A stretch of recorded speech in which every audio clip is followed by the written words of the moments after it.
Halo, assalamualaikum. Nah, jadi video ini dibuat untuk memenuhi tugas mata kuliah, strategi dan model pembelajaran dengan judul metode dan teknik pembelajaran dan dosen pengampunya yaitu Bapak Humaydi MPDI. Berikut pembahasannya. Perkenalkan, nama saya Tati Dahlia dengan NIM 2021 010018, jurusan Tarbiyah, semester 7, kelas reguler 3. Rumusan masalah yang akan saya bahas yaitu definisi metode pembelajaran, faktor penentu metode pembelajaran, kelebihan dan kekurangan dalam metode pembelajaran, hubungan antara metode dan prinsip pembelajaran, langkah-langkah menentukan metode pembelajaran, cara menentukan teknik dari metode pembelajaran tertentu, dan yang terakhir, cara menerapkan metode dalam mencapai kompetensi tertentu.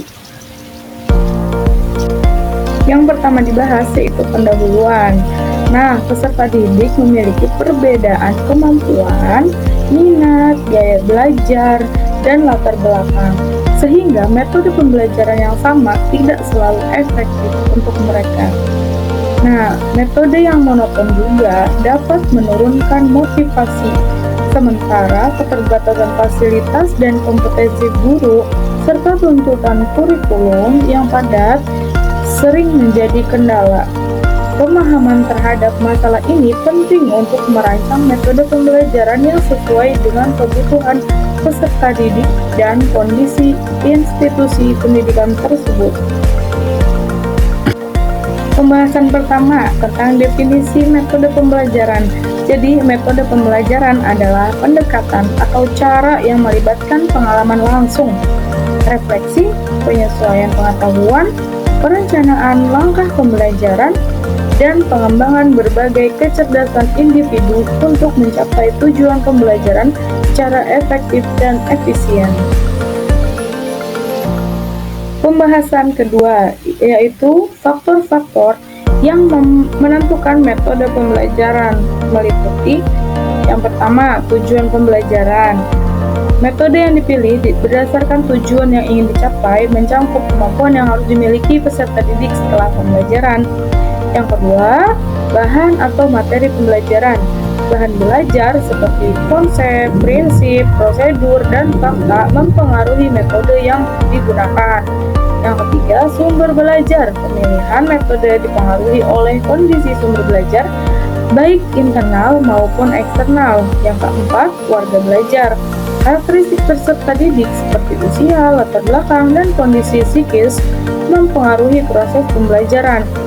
Yang kelima, sarana atau fasilitas belajar. Fasilitas yang mendukung pembelajaran membantu pencapaian tujuan pembelajaran. Yang keenam, waktu pembelajaran. Ketersediaan dan alokasi waktu mempengaruhi pelaksanaan metode pembelajaran. Besar atau kecilnya kelompok belajar. Ukuran kelompok mempengaruhi interaksi antara peserta didik dan sumber belajar. Pembahasan ketiga, kelebihan dan kekurangan metode pembelajaran. Yang pertama, metode ceramah. Kelebihannya yaitu mudah dan cocok untuk banyak siswa. Nah, sedangkan kekurangannya yaitu pasif dan membosankan. Yang kedua, metode diskusi. Kelebihannya yaitu latih kreativitas dan wawasan. Sedangkan kekurangannya yaitu lama dan info terbatas. Yang ketiga, metode demonstrasi. Kelebihannya yaitu menarik dan praktis. Sedangkan kekurangannya yaitu butuh keterampilan dan fasilitasnya yang minim. Yang keempat, metode eksperimen. Kelebihannya yaitu inovatif dan hasilnya bermanfaat.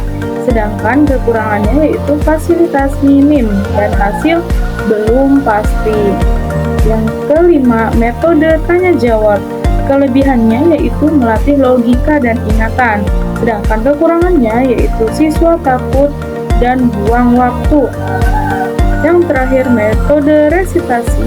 Kelebihannya yaitu pengetahuan tahan lama, sedangkan kekurangannya berpotensi curang. Pembahasan keempat tentang hubungan metode dan prinsip pembelajaran. Yang pertama, metode dan motivasi. Penyajian bahan pelajaran yang menarik meningkatkan motivasi siswa. Yang kedua, metode dan keterlibatan aktif. Keterlibatan intelektual emosional siswa meningkatkan keaktifan dan pencapaian tujuan pembelajaran. Yang ketiga, metode dan pendekatan pribadi. Setiap siswa memiliki kemampuan, bakat, dan kecepatan belajar yang berbeda. Yang keempat, metode penahapan dan penyusunan. Metode tertentu lebih sesuai untuk menyampaikan informasi baru dan menguraikan bahan dengan kompleks.